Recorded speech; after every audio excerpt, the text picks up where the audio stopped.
c'est parfait. Alors, très très bonne soirée, mes amis. Voilà donc pour une nouvelle aventure, puisque chaque shiur, Baruch Hashem, c'est une aventure. Et on sait quand on quitte le port, mais on ne sait pas où les eaux vont nous amener. Et je suis très sérieux. Alors, c'est pas impressionnant parce que tous les livres sont là, mais Baruch Hashem, après, voilà, on se laisse guider un petit peu par l'élan de cette paracha extraordinaire, la paracha du Kitetsé, qui a une particularité. Et cette particularité, c'est que c'est de toutes les parachiotes de la Torah, celle qui contient le plus grand nombre de mitzvot. En effet, juste pour qu'on ait une idée, comme vous le savez, il y a des mitzvot positives et des mitzvot négatives. Donc, la paracha de Kitetsé compte en nombre de mitzvot positives, c'est-à-dire AC, ce qu'on appelle AC, 27. Il y a 27 mitzvot AC et 47 interdits, 47 lavim. Donc, ça nous fait un total de 74. Et avec la paracha de Kitetsé, on ferme une boucle des trois parachiotes qui, à elles, réunissent quasiment la totalité enfin une grande majorité pour ce qui est des trois parachiotes de Re'é, Shoftim et avec celle-ci de Kitetsé. Donc dans Re'é, il y en avait 55, 17 positives et 38 négatives. Shoftim, 14 AC et 27 Lota AC, ce qui fait un total de 41. Et avec les 74 de Kitetsé, ça nous fait 170 mitzvot entre les positives et les négatives pour ces trois parachiotes, ce qui est, lorsqu'on fait un calcul en pourcentage, extraordinaire. Trois parachiotes sur 52, à elles seules, ont 170.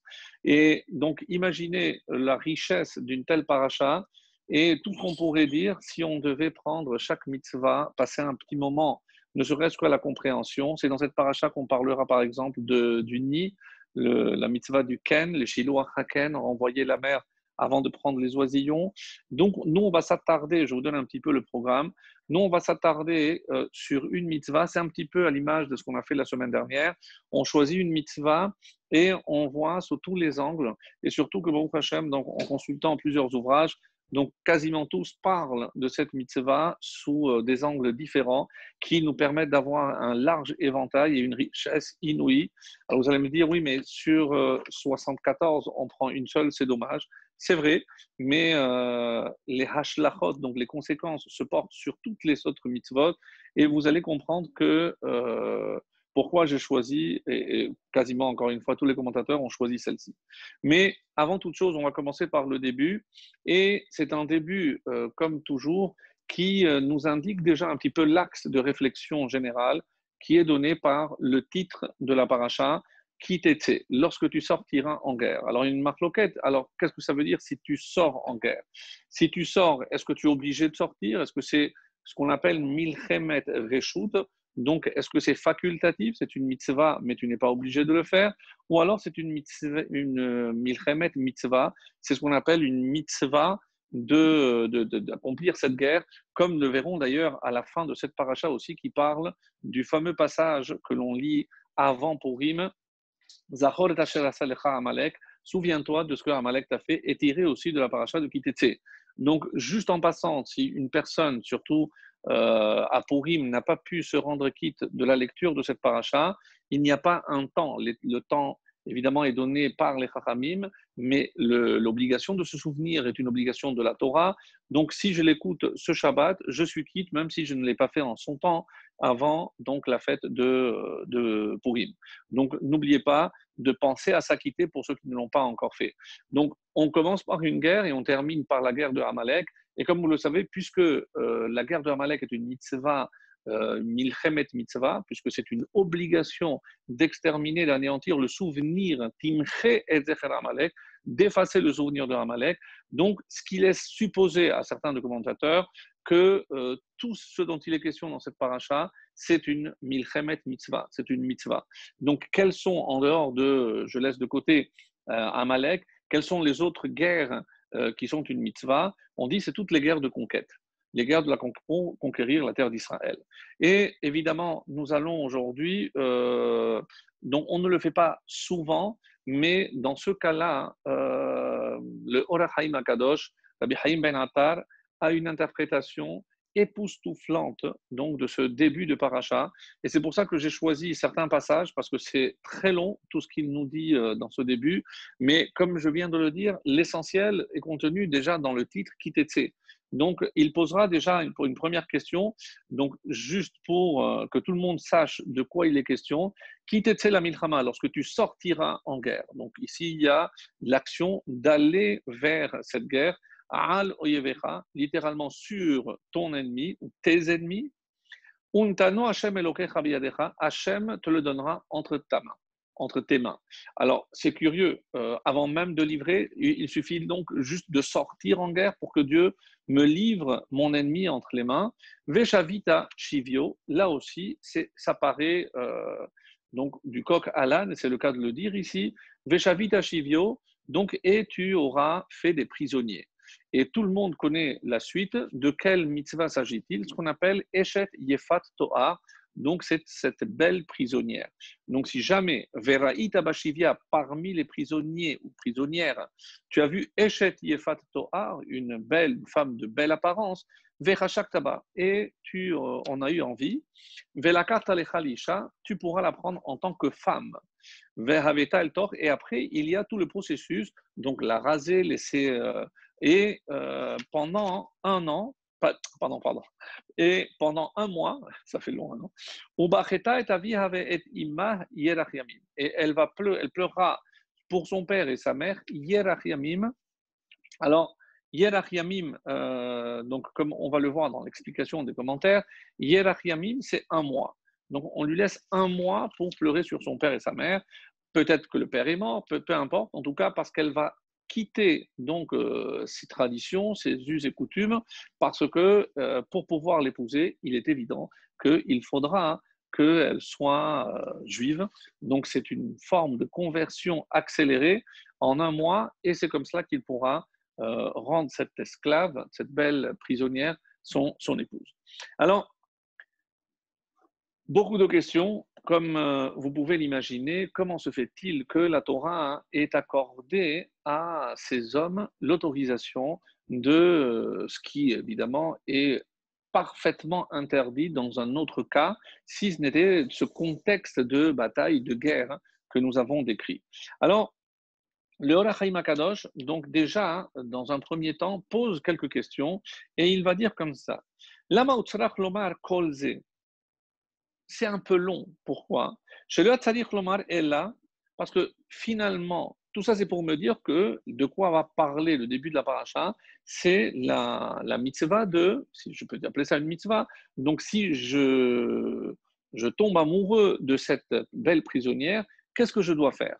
Donc, le Or HaChaim HaKadosh propose, comme on aurait dû dire, Kitir Eba Shivya, Eshet. Donc, dès que tu vois parmi les prisonniers, tu vois une belle femme.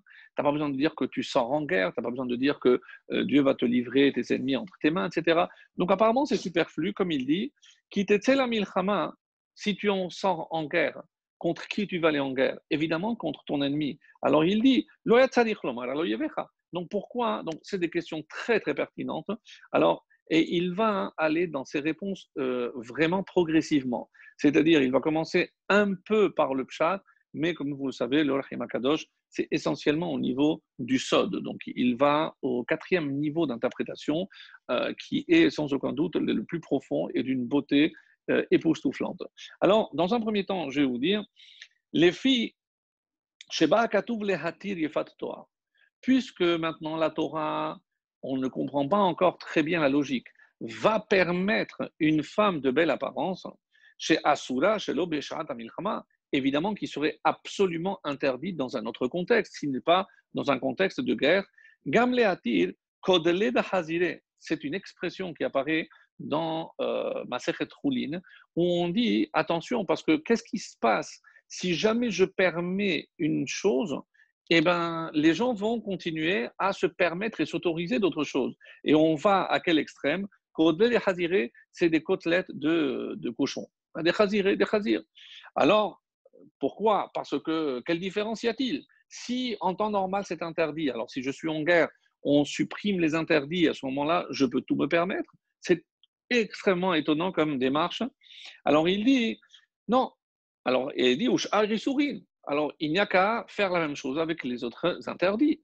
Alors, Chashakatuv, la Torah a craint, chez Bitiat Israël la Milchama, que lorsque le peuple juif va sortir en guerre, Raglehem lera yarutsu, c'est une expression que leurs jambes vont courir vers le mal. C'est-à-dire, on doit évidemment bloquer, on ne peut pas ouvrir les écluses et tout permettre et allez-y, quartier libre, chas de shalom. Donc, on a choisi précisément cet exemple-là. Mais s'il ne fait que renforcer cette question, bien entendu, c'est parce que quand il va arriver à son explication la plus profonde, donc toutes ces questions vont être répondues d'une manière exceptionnelle et vraiment tellement belle que si je perds un peu le temps, chas de shalom, de perdre de temps, mais si je lis ce texte au lieu de vous donner directement la réponse, c'est parce que j'adore ce terme moi, mais donc dans la Torah on peut aussi savourer parce que véritablement comment le Rahim Akadosh par ces questions et par petites touches très très fines va nous amener jusqu'à la réponse cruciale qu'il va nous donner. En tout cas, les Eba Akatou Veitna Ve'amar Kitetse. Maintenant, je comprends pourquoi Kitetse.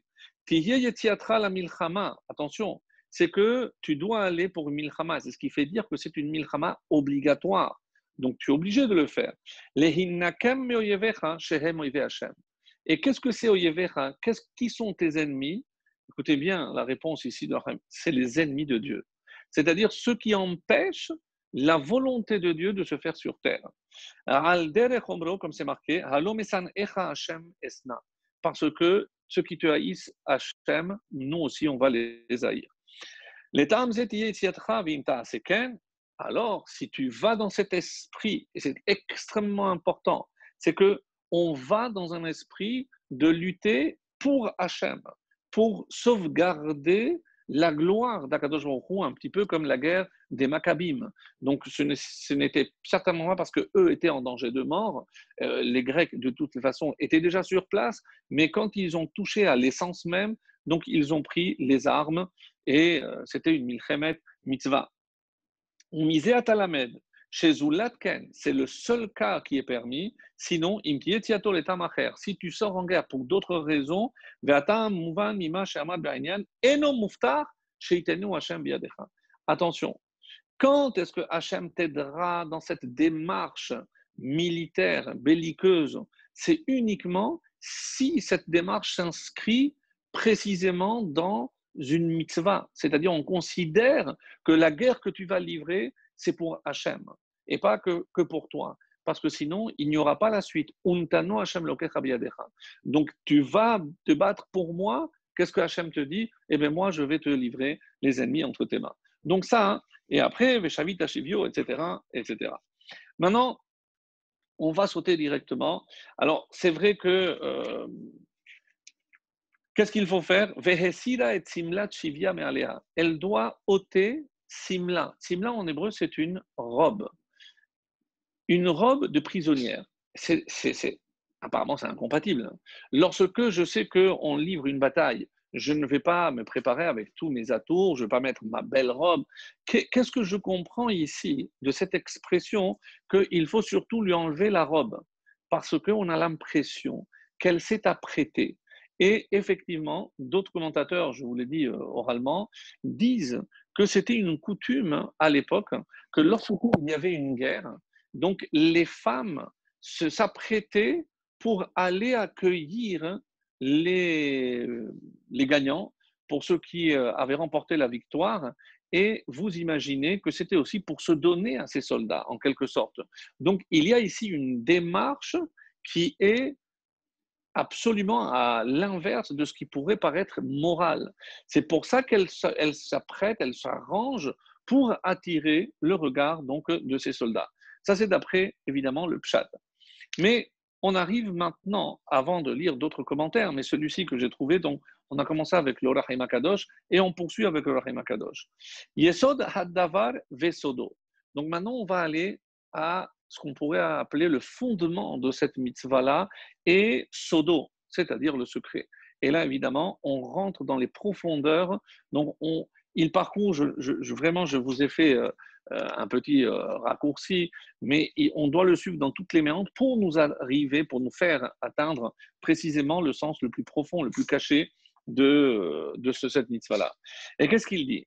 Alpi divrehem zal, d'après leurs paroles de Chachamim, qui sont rapportées dans le Zohar, ni plus ni moins, donc le Zohar Hadash sur la paracha de Balak. Chez Bechet Adam Arishon, ouvrez grand les oreilles, parce que là, on est sorti du contexte de la guerre qu'on peut imaginer, et on est véritablement au niveau le plus élevé. Chez Bechet Adam Arishon, lorsque Adam Arishon a fauté, Nishbu kama neshamot yekarot. Qu'est-ce qui s'est passé après, et surtout à cause, comme conséquence de la faute de Adam Arishon, et on y revient, on a vu la semaine dernière, il a perdu le Aleph de Hadoud, etc. Il y a des conséquences inouïes à cette faute, à la faute de Adam Arishon. Mais comme vous le savez, donc, on dit que les étincelles d'âme, puisque Adam était une âme tellement riche, c'est comme, et Nitzotzot, c'est comme lorsque, avec un marteau, donc il y a des étincelles qui se sont un petit peu éparpillées partout dans le monde, et il y a certaines âmes qui sont tombées là où il ne fallait pas, ce qu'on appelle la sitra achra, le côté du mal. Et c'est comme ça qu'il dit, Kama neshamot yekarot beyad sitra achara. Littéralement, sitra achara, c'est l'autre côté. Le côté obscur, si vous préférez, en tout cas le côté. Alors attention, je vous en supplie, n'allez surtout pas imaginer que quand on parle de sitra achara, ou le côté obscur, les forces du mal, c'est une entité propre. Chas v'shalom. Ça fait partie d'un héritage, on va dire, du christianisme, où il y a Lucifer, où il y a l'ennemi, chas v'shalom, d'Hachem, certainement pas. Nous, on n'a pas ça. En od milevado, il n'y a que Hachem, là-haut, qui dirige le monde, avec une cohorte de malachim et d'énergie et de force qui dirige et qu'il dirige dans le monde. Donc, n'allez surtout pas imaginer que ce sont des forces indépendantes, c'est la pure idolâtrie d'imaginer un seul instant qu'on pourrait imaginer des forces qui sont détachées d'Akadosh Baruch Hu, chas v'shalom. Donc, Vehem Nishmot Hagerim. Et comment, donc maintenant, on va récupérer toutes ces âmes. Et ici, l'Or Chaim Akadosh nous dit, il s'agit des âmes des guérim, c'est-à-dire des convertis. Vetzeulmad, tu ne me crois pas? Va et apprends, sors et apprends. Kama vekama gdolé olam, parmi les plus grands de ce monde, ba'im mehaumot. C'est comme ça qu'on comprend que tous ces grands viennent des nations, des autres nations. Et quelle est la meilleure preuve? Ruth Hamoavia Tochia. Regarde Ruth, d'un peuple banni, Moab, Me'av, d'un inceste. Donc, comment imaginer que cette âme pure de laquelle descendra le Mashiach, évidemment en passant par le roi David, comment elle peut venir d'un endroit aussi impur? L'explication que nous donne ici le Zohar, et donc c'est repris bien entendu par le Harizal et autres, c'est parce qu'il fallait récupérer cette étincelle d'âme, et comment elle a atteint justement ces endroits les plus reculés, les plus, on va dire, impurs qui soient sur cette planète, à cause de la faute d'Adam Arishon. Donc imaginez les conséquences de cette faute. Vekamak doleolam, dans Sanhedrin, traité Sanhedrin, la page 96b, on nous donne des exemples de gens qui viennent des Umot. Par exemple, Shemaya et Aftalion, parmi les plus grands donc de l'époque de la Mishnah, qui sont cités dans Pirkei Avot. Unkelos Hager, donc parmi les plus connus, il y a Unkelos, celui à qui on doit la traduction de Unkelos, donc en araméen. Vekael et Rabot, et il laisse les points de suspension parce qu'on ne pourrait pas tous les citer. Et alors, il nous dit cette chose, et c'est rare dans sa bouche, enfin dans sa plume, une expression pareille. Rod agale lecha sod echad. Maintenant, je vais te révéler un secret. Ah bon? Timtsa neshama teora, devuka bin shama temea. Sache que ça, c'est la règle. C'est que s'il y a une neshama temea, cette neshama qui est tombée du côté de l'impureté, il faudra maintenant une âme pure pour aller la récupérer. Vous voyez où il veut en venir. Et il va donner un exemple avant de revenir à la paracha. Et c'était dit. Donc, et ne crois pas que si je ne m'attache pas, la force d'une âme pure n'est pas suffisante pour détourner une âme impure. Il faut qu'elle se colle. Mamash, devekut. Alors, comment? Et elle restera là-bas jusqu'au moment de sa libération. Et quel est l'exemple qu'il donne? Rabbi Hania ben Teradion, un des plus grands sage du Talmud. Et de qui il descend, mes amis? Alors il dit chez Haïta Devuka Bishrem ben Hamor. Où est-ce qu'on a décelé l'âme de Rabbi Hanina ben Teradion? Cette étincelle tellement pure était chez Shechem ben Hamor. Oui, vous avez compris. Donc, comment maintenant je vais récupérer une âme qui est dans une telle impureté? Il faudra trouver une âme parmi les plus pures qui soient pour pouvoir s'attacher à cette âme et comme ça récupérer cette étincelle. Vous voyez évidemment de qui je veux parler et de qui veut parler ici le Rachem Akadosh, bien entendu de Dina. Et comment commence cette paracha? Kitetse. Et comment commence le paragraphe qui parle de Dina? Vatetse Dina. Donc Dina est partie en guerre, mes amis, exceptionnel ce qu'il nous dit ici à demi-mot le Rachem Akadosh. Dina est sortie en guerre pour récupérer une âme d'une pureté. Et comment je sais ici que cette âme devait s'attacher? Écoutez bien, comment c'est marqué là-bas? Shehaïta devuka bishrem bechamor. Parce que, comment il a dit, qui nafsho devuka, donc son âme est collée à son âme. Donc, même lorsque Hamor essaye de plaider la cause de son fils Shechem. Et le Zohar va plus loin en nous donnant une allusion. Caramouz, comment c'est marqué? Alors, quand le père essaye de convaincre les autres de sa ville, de faire la Brit Mila et dire tous les avantages que l'on a à s'associer avec ce peuple de juifs, de descendants de juifs, alors il dit, mais voilà, Vehine haaret rachavat yadaim. La terre, elle est vaste. Alors, on peut dire, il y a de la place pour tout le monde, c'est ce qu'on aurait dit. Rachavat, Rabbi Hanania ben Teradion. Une perle, mamash une perle. Rachavat Yadaim, nous dit ici l'Or Chaim Akadosh, c'est une allusion à une âme exceptionnelle qui se trouvait chez Shrem, et il a fallu que par des moyens, en parlant clairement donc du viol de Dina, de là on va récupérer cette étincelle, et plus tard on aura comme descendant Rabbi Hanania ben Teradion, époustouflant. Alors on continue. Et Kadivre Bidivre Mekoubalim. Donc, et c'est aussi rapporté par nos Mekoubalim, l'Ikouté Torah, donc du Harizal, comme je le disais.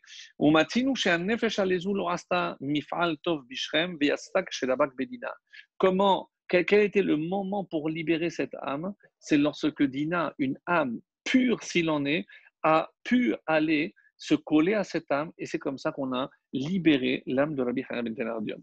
Donc, exceptionnel, sincèrement exceptionnel. Alors, Matz'ah nefesh mina venidbeka bo keomro, et c'est comme ça que j'ai rapporté dans la Torah, vatidbak nafsho bedina. Et nous, on le lit, mais on ne se rend pas compte de cette richesse, que son âme s'est collée à Dina. Mais l'âme de qui? L'âme de Shechem. Pourquoi on parle d'âme subitement? Nous, on se dit, il est tombé éperdument amoureux, elle devait être merveilleuse, Dina. Non, mais on est ici à une lecture beaucoup plus profonde. Donc, c'est comme ça que cette âme s'est accrochée à Dina pour pouvoir être libérée. Alors, Veyesh nefesh kedosha ben aklipa yumkom. Donc, ça, on va passer et on va aller maintenant à toujours avec le Rachaim Akadosh, parce que d'une richesse inouïe. Et il va dire comme suit. Une fois qu'Hachem nous a dit maintenant, nous avons comme mission, une sorte de guerre, d'aller récupérer ces âmes-là. Il y a Iruma Amare l'Elion, Kashemesh Hatzaoraim. Maintenant, c'est tout ce que nos Chachamim disent vont éclairer comme le ciel au zénith, comme le soleil au zénith. C'est en parlant de cette mitzvah, mais mitzvah zovehi, les fiches Igdin qui la milchama. On a dit si c'était juste pour une âme. Alors, dis-moi, commence. Kishavita, lorsque tu auras des prisonnières. Pourquoi on était obligé de commencer par quitter la milchama et il rentre petit à petit dans les réponses profondes de ce qu'il nous a dit. Sheyetziato hilidvar mitzvah. Rappelez-vous qu'on a dit que c'est dans le cas où il sort pour une guerre de mitzvah. Mais quelle plus belle mitzvah, quelle plus belle guerre. Et c'est pour ça qu'on retrouve cette expression dans Dina, Vatetse Dina. Donc parce que Dina est sorti aussi livrer une guerre, laquelle récupérer les étincelles perdues. Comme c'est affirmé par ailleurs dans le Zohar, mes amis, c'est que quand est-ce que le Mashiach viendra? C'est lorsqu'on récupérera toutes ces âmes. Donc, vous pensez bien qu'on a ici une guerre. Donc ça, c'est dans un premier niveau. On va voir un autre niveau qui est plus lié aussi à Elul, mais ça dans un deuxième temps. Mais je termine parce que c'était tellement beau, et même si je lis rarement autant de textes, mais c'était d'une beauté époustouflante. Chez Yetziato, il est mitzvah, comme on a expliqué plus haut, c'est pour une mitzvah. Ah donc, et maintenant, imba'a bashivia, perouche, au moment besharat shivia, que Moshe Ken dikdek Rambam, comme il a marqué, qui beota sha'a odenu osek ba mitzvah.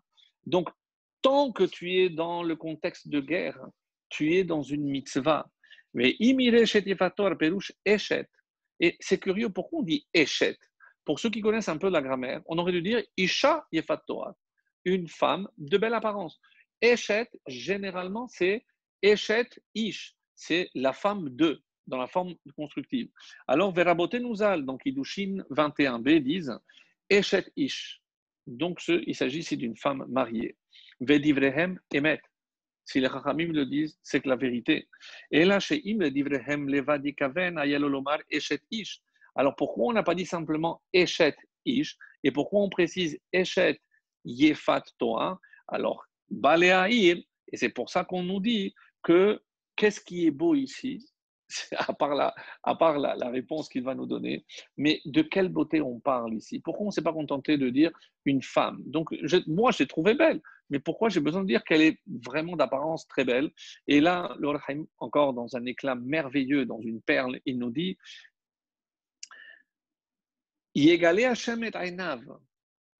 Parce que tu fais une mitzvah, Hachem va ouvrir, il va décider tes yeux, les hakir begoya, et tu vas voir à travers, donc c'est comme un scanner, tu vas voir à travers le corps de cette goya, chez Yeshba, qu'est-ce que tu vas voir à l'intérieur?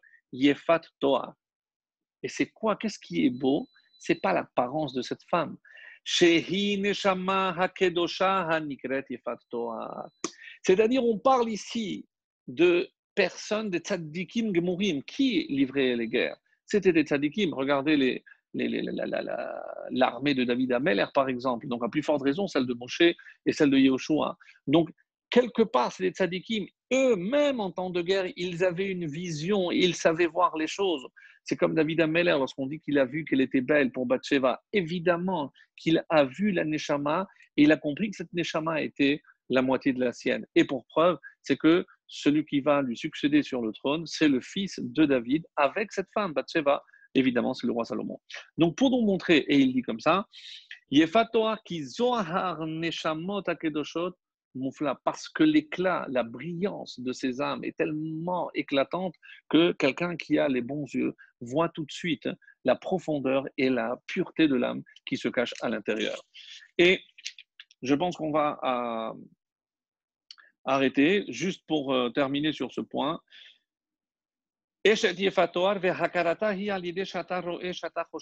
Alors, comment je peux être certain que c'est une belle âme, que ce que je fais, c'est le Shem Mitzvah? C'est parce que si tu sens cette attirance, et ce n'est pas une attirance physique, mes amis, c'est loin de là. On ne peut pas, même si évidemment le pshat est une chose, mais on parle ici de choses beaucoup plus profondes. Bisman shata davuk bashrina. C'est parce que tant que tu as gardé ton lien avec la Shekhinah, et comment je garde cette connexion avec la Shekhinah? C'est parce que tout ce que je fais s'inscrit dans le cadre d'une mitzvah. C'est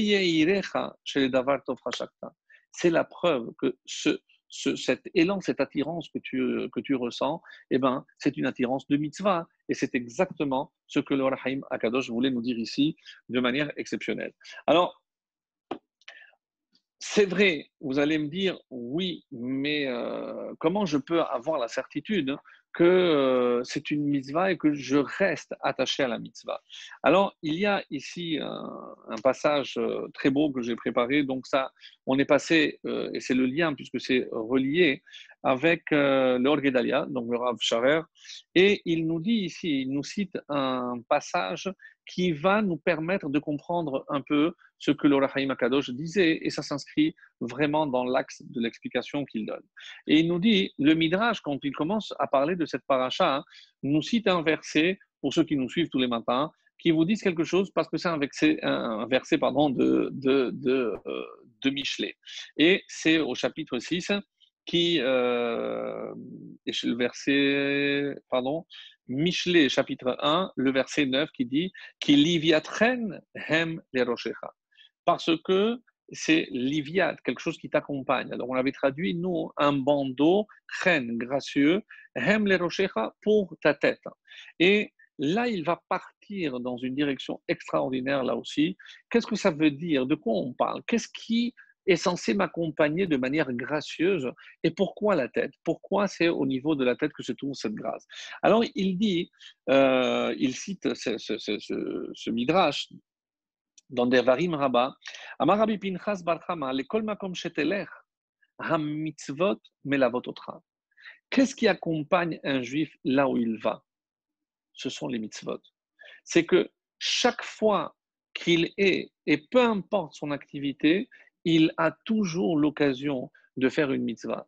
Et ce n'est pas en vain, encore une fois, qu'on a choisi cette paracha qui contient le plus grand nombre de mitzvot dans tous les domaines, que ce soit dans les champs, à la maison, tout, dans tous les domaines.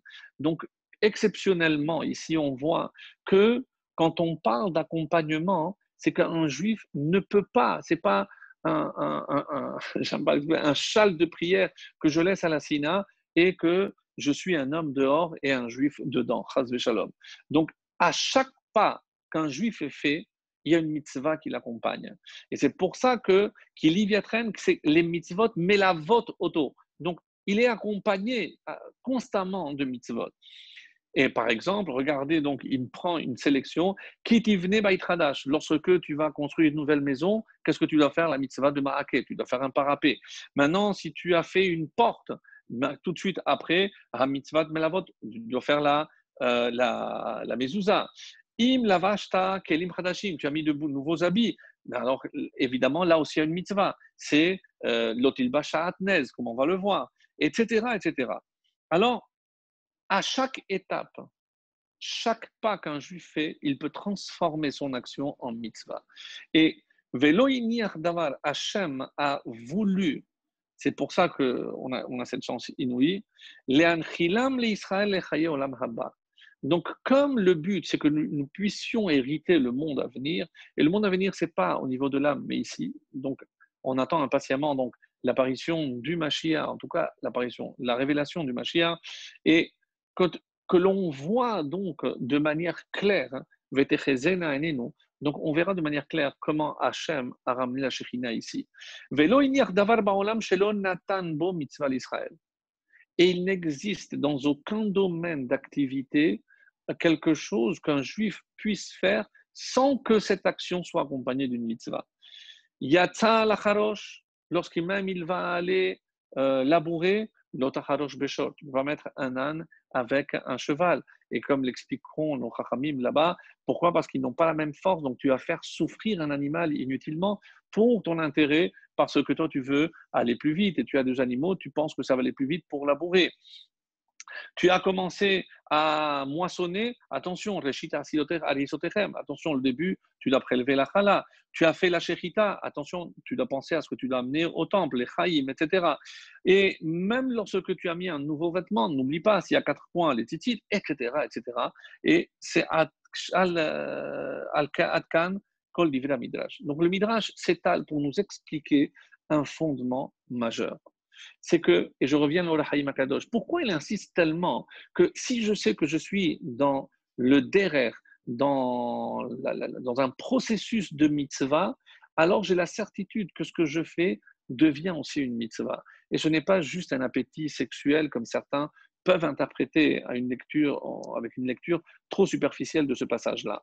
Donc, et c'est pour ça que j'apporte ceci pour compléter, parce que à chaque pas, il y a une mitzvah. Et si je transforme mon action en mitzvah, alors je reste connecté, évidemment, avec Akadosh Baruch Hu. Et c'est comme ça que c'est rapporté dans les Sfarim HaKodoshim. Et il rapporte aussi un Zohar très connu, que comment on appelle les mitzvot? Il dit là-bas dans le texte du Zohar, Aitin. Aitin, c'est Aitzot, c'est-à-dire des conseils avisés. Moi, je te donne un conseil. Je vois que tu veux commencer à aller dans cette voie-là. Je te dis attention, écoute mon conseil. Là, je connais. il vaut mieux que tu changes de voie. Tu peux ne pas m'écouter, mais quand tu te trouveras face au mur, tu diras, ah, il avait raison. Tu auras perdu du temps, de l'énergie, etc. Aetzot, et c'est quoi, qu'est-ce qu'elle vise? Enfin, c'est Aetzot, c'est qu'est-ce qu'il vise, ces conseils-là? Les karev et ha'adam le borei barach. Rapprocher l'homme du Créateur.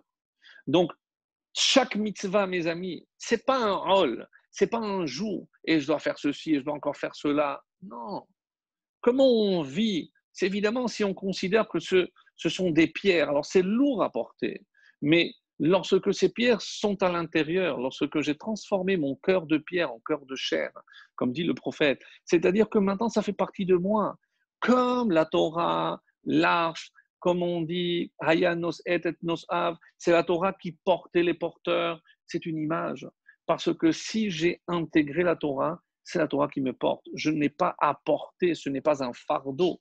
Et donc, le Rambam le dit d'une manière très belle, Rov dine à Torah enan ela etzot. Alors, c'est une des preuves, d'ailleurs, après certains, que le Rambam connaissait, même si il n'est pas considéré comme un kabbaliste, mais il connaît le langage du Zohar, parce qu'il est en train de nous dire, Etzot, ce mot vient directement du Zohar. Donc, dîner à Torah, enan ela etzot, merachok megadol etza, et pourquoi? Letaken aderot ou liacher kolamaasim. C'est pour rectifier toutes nos actions et pour améliorer aussi notre façon de penser, haderot. Alors, et pourquoi maintenant il dit qu'il y a trenhem les rochecha? Et pourquoi la question qu'on avait posée, pourquoi pour ta tête? Quel rapport? Donc si les mitzvot m'accompagnent, il y a des mitzvot que je fais avec la main, des mitzvot que je fais avec le cœur. Pourquoi la tête? Alors il va expliquer. Qu'est-ce que c'est liviat milachon chibour? Qu'est-ce que c'est chibour? C'est une union, une connexion. Kemo shamru bereshit. Hapam Yelave Ishi. C'est lorsque Léa a eu le troisième enfant, donc Réhouven, Shimon, le troisième il l'appelait Lévi, parce que elle a dit cette fois-ci, ah, Ishi, mon homme, va m'accompagner. Je lui donnais plus que tout le monde, donc c'est le troisième. Veyesh lefaresh. Sheam mitzvot mechabrot et Adam. Écoutez bien. Et à quoi elle connecte les mitzvot? Si je dis que les mitzvot sont des connexions, à quoi je me connecte? Les rochecha. El Harosh, à la tête. Pourquoi? Qu'est-ce que c'est la tête? Et il dit ici, Hainu El Hashoresh. El Hashoresh, c'est la racine. Le Zohar dira que où se situe l'âme, c'est dans le cerveau. Donc, c'est une connexion. Parce que tant que je reste connecté à la tête, et que la tête, par le biais de l'âme, reste connectée, évidemment, avec Hachem Idbarach, donc je reste toujours en connexion avec la Shekhinah, avec la source. Alors, c'est ce qu'il dit. Chez Gamma Asava Gashmiyim. Et qu'est-ce que c'est une mitzvah? C'est un acte purement physique. Je ne suis pas en train de parler d'étudier, pas du tout pour l'instant. Je parle d'un acte purement physique. Yehilahem Shayachut Leashoresh. Et c'est pour ça que c'est une manière, à travers les mitzvot, de rester connecté. Et c'est pour ça que c'est important, ce rappel-là, parce que tant que je sais que je suis connecté avec Kadosh Baruch Hu, je sais que je suis dans la voie que lui a décidé pour moi. Alors, maintenant, il dit, mais pourquoi tant de mitzvot? J'essaie, Ratza Kadosh Baruch Hu, les Zakot, il a voulu donner beaucoup de mérite. Hirba, Torah ou mitzvot. Il a multiplié le nombre de mitzvot. Et même pour manger, je peux faire une mitzvah. Même pour boire, je peux faire une mitzvah. Je peux faire une bracha. À chaque instant, je peux faire une mitzvah. Mais il apporte ici un principe exceptionnel. Je l'ai découvert, donc je découvre avec vous, parce que c'est là aussi, il touche une profondeur vraiment inouïe. Et c'est un point qu'on n'a jamais vu ensemble, parce que moi, personnellement, je l'ai découvert aussi cette année. Et il dit, à quel moment intervient une mitzvah? Bon, on a expliqué qu'à chaque moment, on peut être confronté. C'est keneged, donc confronté dans le sens de front. Je l'ai face à moi. Mais pour quelle raison, à ce moment-là, et précisément à cet acte-là, Akadosh Baruch Hu va décider que ça, c'est une mitzvah. Et il rapporte un principe exceptionnel, sincèrement. Alors, il dit comme ça, Bechol shinui tzura, yesh mitzvah. C'est lorsqu'il y a un changement dans la forme de quelque chose, alors à ce moment-là intervient une mitzvah. Et il donne, par exemple, lorsque je vais moissonner, mais à karka, donc quelque chose qui était attaché à la terre, maintenant je déconnecte de la terre. C'est curieux. Donc, je déconnecte et là, je change la forme parce que ce n'est pas quelque chose maintenant qui est planté sur la terre. À ce moment-là, naasa talouche, ça devient quelque chose qui est détaché. Hare nishtanta tsurato. Donc là, la forme, l'apparence, elle change. Alors, au maase adam, hem sheparu et ashinui. Et pourquoi? Parce qu'il a fallu qu'un homme intervienne pour venir couper donc ces tiges. Donc c'est l'homme qui a opéré donc ce changement. Et alors, venimtsa shenaasa yoter meruchak meashoresh. Et plus je vais apporter un changement, plus je vais éloigner cette chose-là de la source, puisque lorsque vous avez un pain ou du blé face à vous, vous êtes loin de cet épi de blé qui était encore attaché à la terre. Donc, plus il y a un changement, plus on s'éloigne de la source. Et alors, la mitzvah c'est pour ça que intervient Akadosh Baruch Hu à ce moment-là, là où il y a ce changement, et il dit attention, je vais te mettre une mitzvah. Lorsque tu moissonneras dans ton champ, attention, la guerre et vermana, donc toutes les mitzvot interviennent à ce moment-là. Et pourquoi? Donc, maintenant qu'il a pris la pâte, il va encore changer. C'est Maaseh Adam. Donc, c'est l'homme qui va aussi opérer ce changement. Yesh mitzvah meyuchedet, reshid arisotechem. Tous les exemples que le Midrash va donner, alors il a trouvé le point, vraiment le point crucial qui permet de comprendre pourquoi c'est à ce moment-là qu'intervient un acte qui va s'appeler une mitzvah. Parce que plus je prends le risque de m'éloigner de la source, et qu'est-ce que ça veut dire? C'est que lorsque je vais avoir le pain devant moi, quel est le risque que l'homme déduise? Eh bien, c'est mon effort. Ben, regardez, moi, il y avait des blés, des épis de blé, regardez ce que j'en ai fait. Donc, c'est ma force, mon intelligence. Donc, plus le changement est important, et imaginez entre une épi de blé et un beau gâteau, donc plus le changement est grand, plus la mitzvah sera importante. Et imaginez donc toutes les mitzvot qu'il y a dans toutes ces étapes-là. Et là, Shaliedea mitzvah yiskor et oshorsho, grâce à cette mitzvah qui intervient à ce moment-là de changement, veshorsho kol davar shebabria. Donc, chaque fois que je change quelque chose de la création, comme tel que Dieu l'a créé, shehakol mimenu idbarach. Et qu'est-ce que cette mitzvah finalement? Rappelez-vous, qu'est-ce qu'on a dit? Que chaque mitzvah me permet de rester connecté avec Hachem. Certes, mais comment à travers une mitzvah je reste connecté? Parce que je reste connecté avec la source. Et la source de tout, bien entendu, c'est Kadosh Baruch Hu. Et c'est ce qu'il dit. Al yedei asiyat mitzvot vehazchira boit barach yiske leor hazarua betoch mitzvah. Et c'est ça qui va donner cette lumière exceptionnelle à la mitzvah. Parce que c'est comme ça qu'Akadosh Baruch Hu l'a voulu. Alors, je vais rajouter encore un point que j'ai trouvé aussi très beau. Lorsque Akadosh Baruch Hu, donc on a dit qu'il y a 613 mitzvot, Vechol mitzvah hu kemo ner daluk. Chaque mitzvah apparaît ici comme une bougie, un lampion qui éclaire, mais de quelle lumière il s'éclaire? De la lumière, mais or ha-Torah. C'est pour ça qu'il ner mitzvah vetora or. Donc chaque mitzvah est un lampion, une bougie. Alors, Veyesh mitzvah sheora moetet. Mes amis, c'est quelque part, et c'est pour ça qu'il donne ici un exemple magnifique, il dit, mais il y a des bougies qui éclairent très peu. Veyesh sheora meruba, il y a des bougies qui éclairent beaucoup. Avala ose lishma, écoutez bien ce principe-là, mais peu importe la plus grande ou la plus petite, si je le fais conscient que c'est Hachem qui me le demande, il dit un nafkamina. Il n'y a aucune conséquence. Et c'est pour ça qu'on prend la mitzvah chamura sheba chamurot. Qu'est-ce que c'est la mitzvah la plus chamour, la plus grave? Le respect des parents. Et oui, je ne sais pas si vous le saviez déjà, mais c'est considéré par les Chachamim comme la mitzvah la plus complexe, la chamura sheba chamurot. Et parce qu'on peut très facilement l'enfreindre, bien entendu. Et quelle est la plus légère? Celle à laquelle je ne pense pas, c'est lorsque je suis en chemin et je vois un nid, Shiloh Haken, ça m'a demandé aucun effort. Et qu'est-ce que la Torah nous révèle? c'est que pour ces deux mitzvot, la plus grave et la plus légère, quelle est la récompense que promet la Torah? La longévité. Et pourquoi on a choisi les deux extrêmes? Pour que tu comprennes que ça défie ta logique. Toi, tu te dis, mais comment je vais comparer une mitzvah que je vais faire une fois dans ma vie parce que je vais trouver un nid et mes parents, c'est au quotidien, chaque jour, est-ce que je pense à eux, est-ce que je les appelle, est-ce que je vais les voir, est-ce que je me soucie d'eux, etc. Donc, comment on va comparer? Parce que ce n'est pas à toi de le faire. Si j'ai promis la longévité et là, c'est pas pour que tu imagines que le Shiloh Haken, le renvoi de la mer, est très important. Non, ça reste une mitzvah parmi les plus légères. Mais pour que tu ne déduises pas, toi, dans ta logique, ça, c'est plus important, ça l'est moins, et tu vas commencer à sélectionner. Qu'est-ce qu'on a voulu te faire comprendre? C'est que c'est pas à toi, c'est un critère qui te dépasse.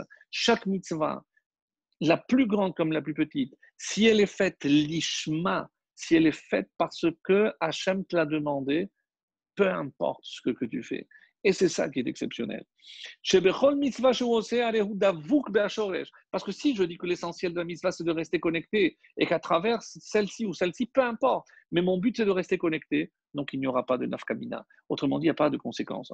Et c'est ça. Et quelque chose de très beau que j'avais vu une fois, je crois que c'est à Hanouka, on avait parlé de ça, c'est que, et pourquoi on a pris cette image magnifique de lumière, Ner Mitzvah? Parce que la lumière, c'est or. Et Orot, c'est les lumières, puisqu'il y a plusieurs mitzvot. Si je prends le mot Orot, Aleph Vav, Resh Vav Tav. Donc, quelle est la valeur numérique? Donc, j'ai Tav et Resh, 400 et 200, ça fait 600. Vav Vav, 6 et 6, 12, 612. Et Aleph de Oroth, 613. Le mot Oroth a la même valeur numérique, c'est-à-dire 613, pour prouver que chaque mitzvah est une lumière. Et ça, c'est Kiner mitzvah vetorah or. Donc, c'est ce qu'il dit pour le compte. Les lamed, c'est kol mitzvot, hen nerot adolkod. Chaque mitzvah, ne faisons pas de calcul. En ce mois de Elul, on veut tous se renforcer. On ne va pas commencer à se dire, je vais faire ceci, je ne vais pas faire cela. Ça, c'est plus facile, ça, c'est plus difficile. On ne connaît pas la récompense. C'est chaque mitzvah, nerot adolkot me'or Torah. Il y a une lumière propre à chaque mitzvah. Or ha'achdut, c'est la lumière de l'unité. Parce que c'est toutes ces lumières qui forment la Torah et qui forment évidemment la connexion avec Akadosh Baruch Hu. Or sheshayach leolam ha'elyon, leyom shekulu aror. Et donc c'est pour ça que j'ai trouvé que c'était un passage exceptionnel, d'une beauté. Alors j'espère que vous êtes d'accord avec moi. Sinon tant pis, parce que c'est moi qui ai choisi. Voilà. Maintenant je vous avais dit que j'allais prendre une mitzvah en particulier, on va essayer d'analyser et vous allez voir Mina Shamaim, mais ça, je regarde pas l'heure, mais ça s'inscrit donc vraiment dans la démarche et c'est maintenant qu'on peut commencer le cours. Non, je rigole. Mais bon, Bezrat Hashem, qu'on ait le temps de voir tout et sinon, la prochaine fois, Bezrat Hashem. Alors, c'est quoi la mitzvah qui est un peu étonnante ici dans cette paracha, c'est Kitivne Baitradash. Lorsque tu construiras une nouvelle maison. Alors, tu feras un parapet, donc une barrière sur le toit.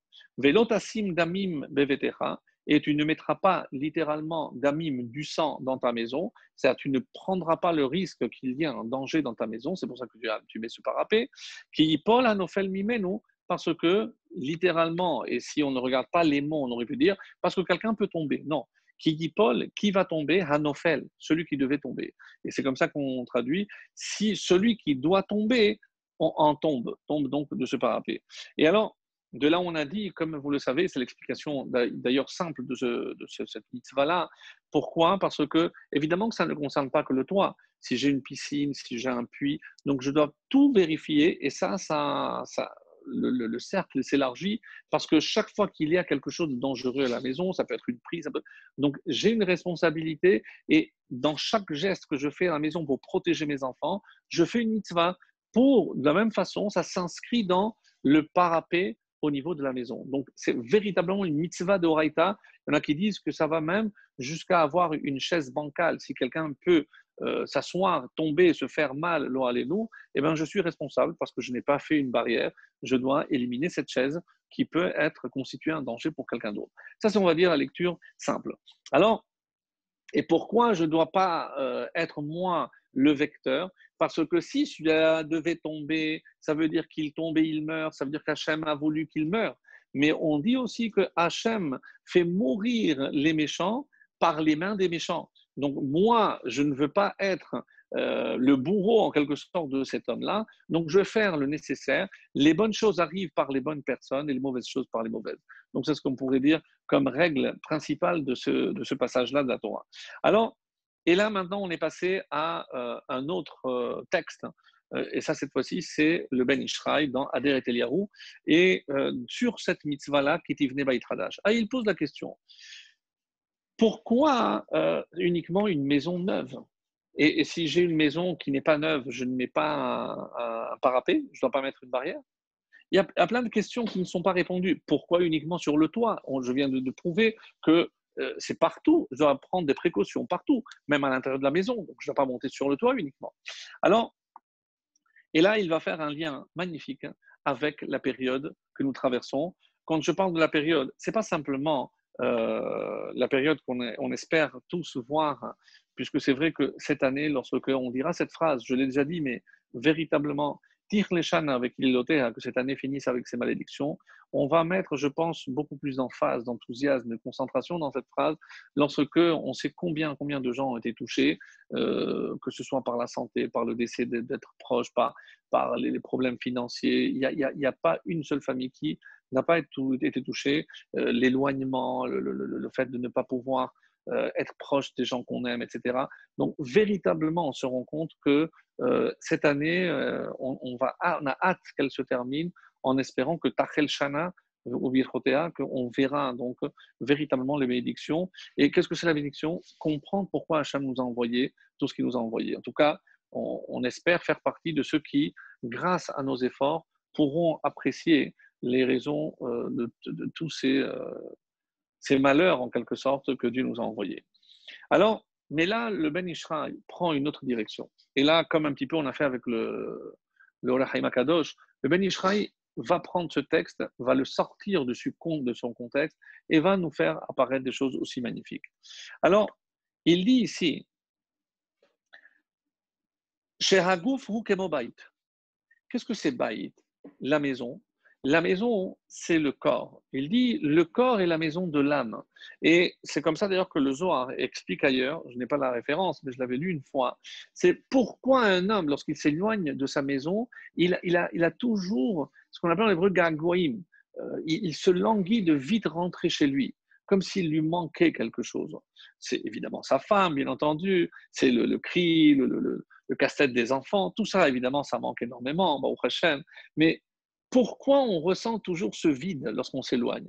Parce que c'est à l'image de l'âme qui s'est éloignée de la source et qui, pour rentrer dans le corps, se sent un petit peu en dehors de chez elle. Elle n'aspire qu'à une chose, c'est évidemment à retourner. Donc, sauf si on lui rend son séjour ici-bas agréable, et ça, c'est Torah et Mitzvot. Sinon, elle voudra évidemment repartir. Alors, il l'explique comme ça. Chez Agoufu Kemobaït, c'est la Neshama, Ve'aose Teshuva Karaouy. Nous approchons évidemment de Yamim Noraim, de ces jours que l'on redoute. On redoute parce que peut-être on n'a pas été à la hauteur, on n'a pas mis au profit ces 40 jours, comme les ancêtres qui étaient au Sinaï, depuis Elul jusqu'à Kippour. Ces 40 jours, ils ont prié, Dieu a accepté leur pardon, Dieu a redonné la Torah à Kippour. On l'oublie, mais Kippour aussi, c'est le don de la Torah. Donc, ils ont mis au profit ces 40 jours, nous les Sfaradim. Ces 40 jours sont consacrés déjà le matin très tôt, justement au Selichot. Alors, maintenant, un juif qui fait Teshuvah, on considère que c'est comme si une nouvelle créature. Donc, quand on dit une Bait Hadash, c'est parce que si tu as purifié ton corps par la Teshuvah, donc c'est une nouvelle maison. C'est comme ça qu'on peut lire ce passage.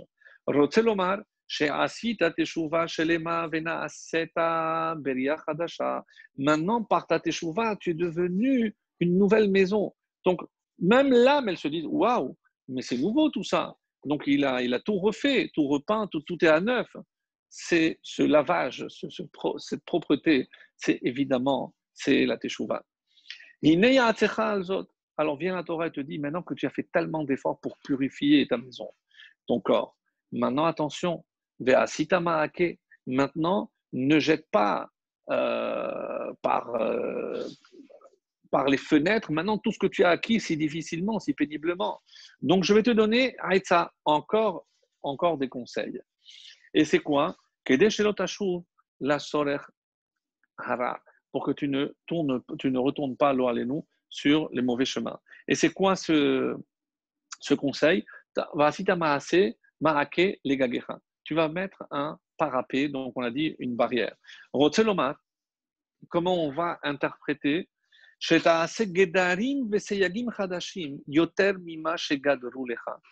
Donc tu dois te rajouter, toi, parce que tu as vu que tu es tombé facilement dans le piège du Yetzer Hara.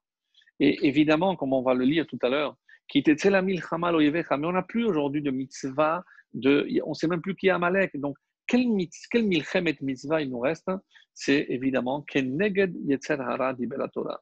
C'est la guerre qu'on doit livrer au Yetzer Hara. Parce que le Yetzer Hara ne nous laisse pas tomber. Lui, c'est notre ennemi. Qu'est-ce qu'il faut faire pour qu'Hachem nous le remette entre nos mains? Il faut aller livrer la bataille. Et comme expliqueront nos Chachamim, attention, regarde Adam Arishon. Est-ce que tu penses qu'Adam Arishon, il ne savait pas que le mal existait? Évidemment. Mais il voyait ce mal à l'extérieur. Qu'est-ce qui a changé après la faute? C'est que le mal est devenu à l'intérieur. Et c'est pour ça que si qui t'était, sors-toi combattre le mal, ne le laisse pas venir.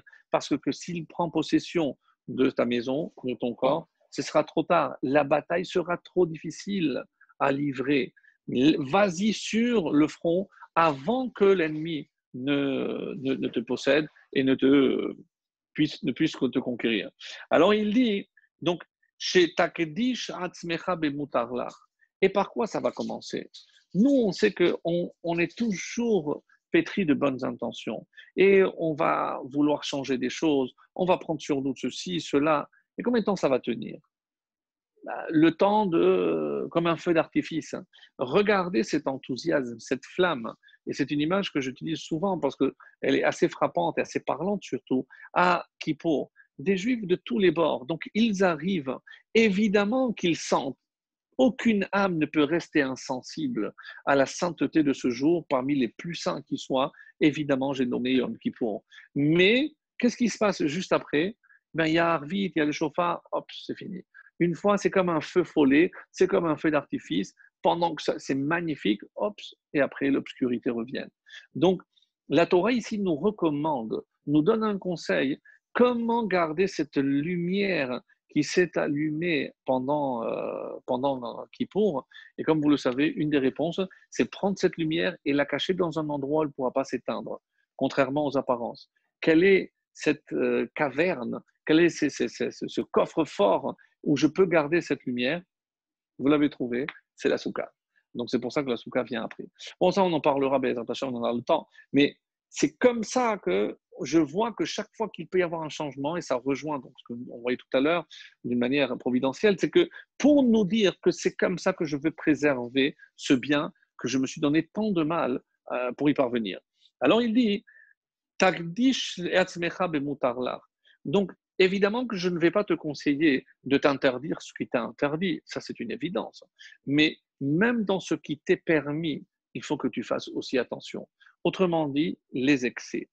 Les excès dans tous les domaines, mes amis. Parce que les excès, évidemment, qu'ils peuvent nous amener, et c'est aussi une des armes du Yetzer Hara. Parce que on va commencer, mais c'est cachère. Mais oui, mais tu n'as pas vu le tampon. Mais ça y est, c'est marqué cachère. Donc, c'est cachère, mais ce n'est pas assez. Donc, attention, pourquoi ne pas apprendre sur nous d'aller au-delà? Pourquoi ne pas augmenter le curseur et se dire, mais si qui peut le plus, peut le moins? Donc, évidemment, pourquoi ne pas aller plus loin? Alors, il dit, parce que si je me suis interdit quelque chose qui normalement est permis, même si je transgresse, si je tombe, eh bien, évidemment que je ne ferai pas une transgression de la Torah. Et c'est ça. Alors, comme c'est marqué dans la Gemara, une phrase qui est connue, qui s'adresse au Nazir. Qu'est-ce qu'on dit au Nazir? Alors, on lui dit, si je retrouve ici la phrase, euh, L'er amrinan nezira, c'est dans la Gemara de Shabbat 13a. Alors on dit l'er amrinan nezira, sechor le karme lotikrav. Qu'est-ce que ça peut donner comme traduction? L'er, va-t'en, disons-nous au Nazir. Pourquoi? Sechor, fais le tour, les karmés de la vigne, l'otikrav, ne t'approche pas. C'est-à-dire, ne te mets pas dans une situation où tu vas risquer de prendre un raisin, de le presser et de transgresser. C'est-à-dire, je vais prendre des précautions. Donc, et c'est sous cette forme que les Chachamim, on va dire, vont stigmatiser en quelque sorte ce que l'on veut dire comme précaution. Donc, ne te mets pas dans une situation où évidemment que tu vas tomber. Si tu te mets dans des situations et chaque homme connaît ses limites, chaque homme connaît ses faiblesses. Donc, lorsque les Chachamim ont interdit le yichoud, le fait de s'isoler avec une femme, etc., c'est pas pour les anges qu'ils parlent, c'est pour nous tous, pour les hommes, parce que tout homme peut tomber. Donc, ce sont ces barrières-là qu'il est extrêmement important. Et c'est ça, ma'ake. Donc, une barrière, c'est pas parce que je suis isolé avec une femme, j'ai rien fait. J'ai discuté, on a parlé, oui, mais qu'est-ce qui se passe si je brise cette barrière? Lo alenu, c'est la faute la plus grave, donc beaucoup plus grave déjà que sauter cette barrière-là, lo alenu. Alors c'est pour ça qu'il dit, donc comment il va lire, et je vais conclure le Ben Israël avec ça, comment il lit Lotasim damim bevetecha, nous on a traduit, ne mets pas du sang, c'est-à-dire ne porte pas toi la responsabilité de quelqu'un qui va mourir, bevetecha dans ta maison. Lui, il va plus loin. Et il dit, damim. Damim, on sait que comme dans la Gemara, c'est souvent, damim, c'est l'argent. Ne mets pas l'argent, hamaot, belachon, comme la Gemara, bevetecha, ne garde pas l'argent chez toi. C'est-à-dire, si Hachem t'a envoyé de l'argent, sache que tu as une utilité à faire avec cet argent. Et qu'est-ce qu'il dit? Donc, ce n'est pas pour accumuler, pour faire grossir ta bourse.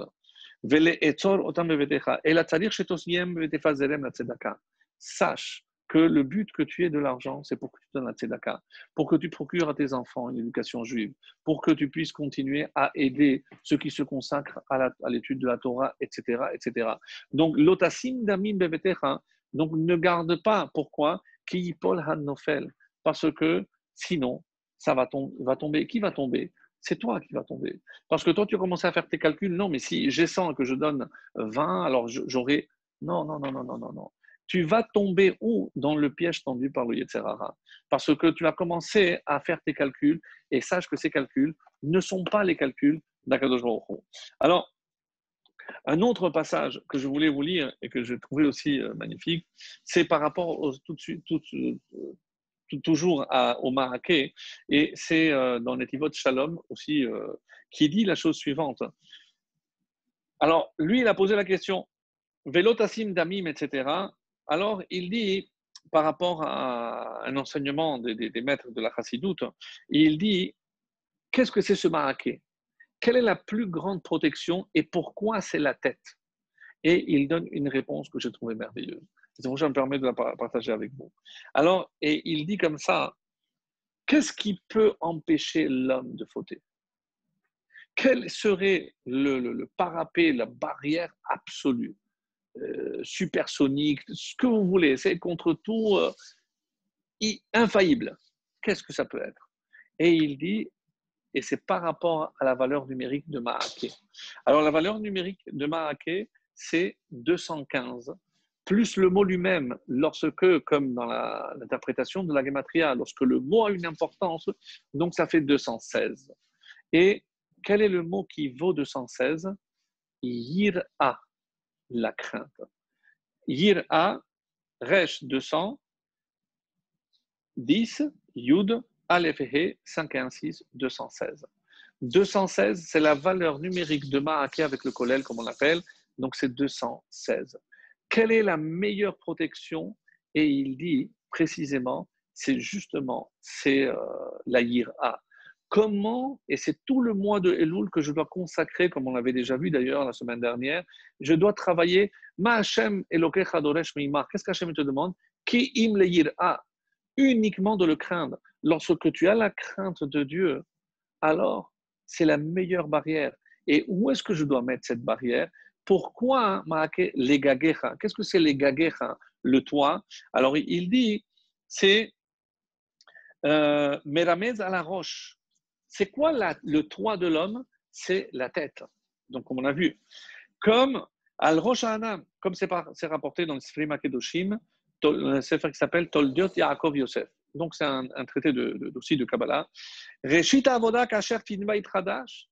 Quand la première chose que tu dois faire lorsque tu fais une nouvelle maison, on a dit, par rapport à ce qu'on a vu tout à l'heure, c'est le Maaké. Et il dit, c'est quoi? L'etaken et ta roche. C'est réparer la tête. Réparer la tête de l'homme, la tête de l'année. De quoi va dépendre la tête de l'année? Ça va dépendre de la tête de l'homme. Et qu'est-ce qu'il dit? C'est comme ça que c'est rapporté, et on avait vu précisément, providentiellement encore, on a vu ça la dernière fois, chez Yesh, Barosh, dans la tête, Sheva Sha'are de Gulgalta. Donc, dans le visage, dans le crâne, il y a les 7 orifices. 2 yeux, 2 oreilles, 2 narines et la bouche. Et où est-ce que je dois mettre cette barrière avec la yir'a, la crainte? Et c'est pour ça qu'à Kol Bidei Shamayim, on a expliqué, tout est entre les mains de, mais pas la yir'a. La yir'a, c'est laissé à l'homme. Donc, lorsque je vais faire justement attention par rapport à cette crainte, chez Kol Elohim Inyanim Shenam B'Maaseh Ish, parce que quand je vois, qui peut savoir dans la façon de voir, dans la façon d'écouter, lorsque je dis quelque chose, est-ce que c'est ce que je pense exactement? Donc, qui peut être au fond même de l'homme? C'est uniquement Akadosh Baruch Hu. Hayodea kol maaseh bnei adam vechol marchevotam. Parce qu'il n'y a que Dieu qui connaît véritablement la nature profonde de l'acte de chaque homme et surtout de leurs pensées. Et c'est ça ce qui compte ici. Alors il dit, donc attention, et ça s'inscrit parfaitement comme la suite de la paracha de la semaine dernière. Qu'est-ce qu'on a vu dans la semaine dernière? Justement, mais donc à tes portes. Donc maintenant, on va au-delà. De quoi sont constitués ces gardiens que je dois mettre? C'est grâce à la yir'a. Et il dit, parce que tout ce que l'homme va faire et toute son action dans ce monde dépendra de ces 7 orifices. Comme les Chachamim disent, et c'est un midrash qu'on a déjà cité, Aïn Ro'a, l'œil voit, la convoitise, ce qu'il veut faire. Halev Chomed, le cœur, c'est lui qui convoite. Ou Kli Maaseh Gomrim, et c'est la main, les pieds, les jambes, les autres membres qui vont suivre et qui vont fauter. Mais c'est la tête d'abord. Et c'est pour ça qu'il rajoutera Zeyesod HaTeshuva. C'est ça le fondement même de la Teshuva. Ki tivne bait chadash, parfaitement comme on a vu avec le Ben Ishraï. Livnot et atzmo mechadash, c'est tu dois te reconstruire, tu dois te renouveler. Et c'est comment? En faisant justement cette barrière. Et il dit que qu'est-ce que c'est le yesod de la teshuva? C'est quoi la base de la teshuva? Hu midat hayra. C'est la mida, la qualité, la mesure de la yira. Et c'est tellement difficile, mes amis, de saisir ce que je peux comprendre par yira, la crainte. Est-ce que c'est la peur de Dieu? Est-ce que c'est la peur de décevoir Kadosh Baruch Hu, savoir qu'il y a une justice et un justicier, savoir qu'Hachem peut sonder tout ce que je fais et véritablement analyser tout ce que je fais. Je peux faire semblant vers l'extérieur, vers les hommes, mais pas devant un Kadosh Baruch Hu. Et je termine ce texte en disant Elul azman leikonen lebinyan habayit hadash. Pourquoi ça tombe, cette paracha aussi, dans le mois de Elul? Parce que le mois de Elul, c'est le moment de construire cette nouvelle maison. Ve'az hazman leorel itat shamayim. Et c'est comme ça que je dois éveiller la yirat shamayim, à travers tout ce que je vais faire. Ou ma'itama tokim beshofar. Pourquoi on sonne le shofar à ce moment-là? Alors, il dit, pourquoi? Parce que le shofar, me'orer ira. C'est le shofar précisément qui éveille la yira. comme c'est rapporté dans le troisième chapitre de Amos, le prophète Amos, Im kar shofar ba'ir ve'am lo yecheladu, le shofar va sonner et les gens ne vont pas trembler. Ve'avodat hayamim ha'elu hi b'midat ha'ira. Donc, si on a véritablement, et c'est vrai que j'insiste parce que, évidemment, ça s'inscrit dans la préparation des fêtes et autres, s'il y a un travail à faire pendant ce temps-ci, c'est précisément Midat Hayir'a.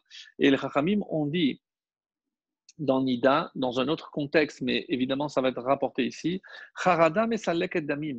Donc, lorsqu'une femme tremble, mesalek et damim, elle peut retenir le sang. Et c'est pour ça que ça peut expliquer des fois des retards et autres. Mais il dit comme ça, Harada, c'est d'ailleurs Harada, ce tremblement, cette peur, c'est ce qui donne le terme aujourd'hui en Israël, Haredim, que l'on traduit en français orthodoxe, qui n'a rien à voir. Harada, finalement, c'est ceux qui ont la yira, ceux qui craignent Dieu. Hainu shehayir'a mesaleket et hadam hatame asher ba'adam. Et il fait un jeu de mots magnifique ici en disant, de la même façon, la yira, c'est ce qui va éliminer le sang impur de l'homme et qui va le purifier. Vezeu reshit hatikun. Et c'est comme ça qu'on procède donc au début de la réparation, Shel Kitivne Baitradash, de construire une nouvelle maison. Alors, je sais que c'est l'heure. Je n'ai même pas fait la moitié de ce que j'avais prévu de faire, mais c'est pas grave. On va se voir bientôt et on pourra compléter parce que j'avais des choses, encore une fois, très très belles à vous dire. Bezrat Hashem, je pense qu'on pourra le faire à une autre occasion. En tout cas, voilà ce que j'avais choisi pour la conclusion, et ce sera la conclusion aussi du cours. Au nom du Zohar HaKadosh, on dit que cette paracha, Ramza Torah Inyan Teshuva Shel Chodesh Elul. Donc, comme vous voyez, presque tous les ouvrages que j'ai consultés, tous convergent vers la même voie.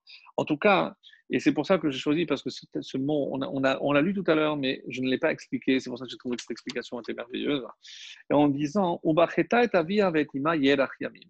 Et elle va pleurer yerach yamim, c'est-à-dire un mois, comme dira le commentateur qui nous dit que c'est Ibn Ezra. Yerach yamim kemo chodesh. Donc c'est un mois. Elle va pleurer un mois son père et sa mère. Mais qu'est-ce que ça veut dire? Shekai al chodesh elul. C'est quoi ce mois qu'elle va pleurer? Ce mois, mes amis, c'est le mois de Elul. Avia, et c'est qui son père pourquoi elle pleure l'âme, elle pleure sur son père. Avia Rua Kadosh Baruch Hu, sur Akadosh Baruch Hu, parce qu'elle s'est éloignée. Ve'ima, et c'est quoi Ima? Hi Knesset Israël. C'est parce qu'elle n'a pas partagé le sort de son peuple. Et elle n'a pas œuvré pour son peuple. C'est Knesset Israël. Donc, on pleure pour son père et pour sa mère. Donc, le Knesset Israël, c'est l'Assemblée d'Israël, et pour le Akadosh Baruch Hu.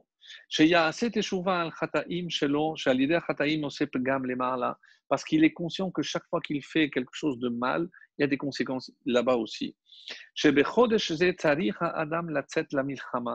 Comme c'est rapporté dans tous les ouvrages du Zohar et autres, parce que pendant ce mois, il doit sortir, il ne doit pas attendre chez lui, il doit sortir en guerre, la tzet la milchama, neged ha contre le Yetzer Hara. Ou bezohar HaKadosh, dans le Zohar, ou bekama mekomot. Et alors, c'est quoi avec quelle arme? Quelle arme j'ai pour lutter contre le Yetzer Hara? Alors, j'ai dit ce que je peux faire, etc. Écoutez, parce que ça vaut de l'or en barre. Bekama mekomot kore, qu'est-ce que c'est la milchama? C'est la tefila. Oui, mes amis, c'est la prière. Alors, c'est vrai qu'en ce moment-là, elle n'a peut-être pas l'enthousiasme que l'on voudrait dans nos synagogues pleines à craquer. Certes, mais peut-être que c'est pour nous réapprendre à prier, parce que on dit que la prière, c'est notre arme et c'est la guerre que l'on doit mener. Parce que c'est grâce à la tfila. Certains disent que ce mois, tout ce que je demande avec insistance, Akadosh Baruch Hu me l'accorde. Donc, il faut insister. Parce que, comme disent le Balatania, donc Akadosh Baruch Hu est proche pendant ce mois.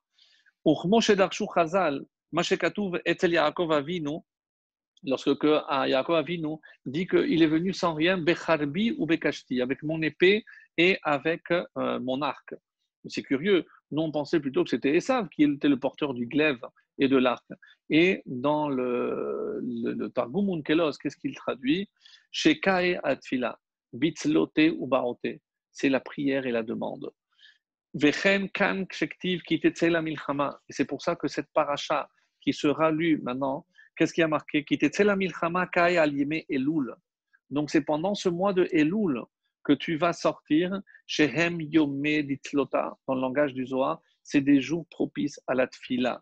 Shetzarich Adam lilachem be'ayetzer alide tefila ou basé yidgaber alav.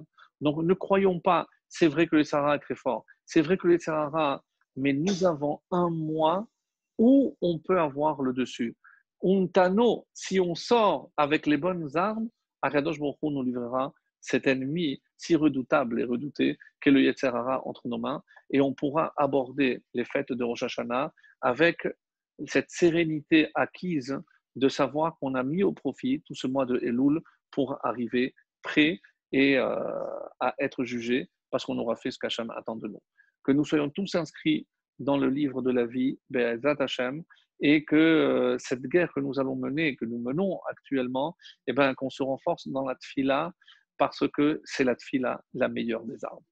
Très très bonne soirée à tous.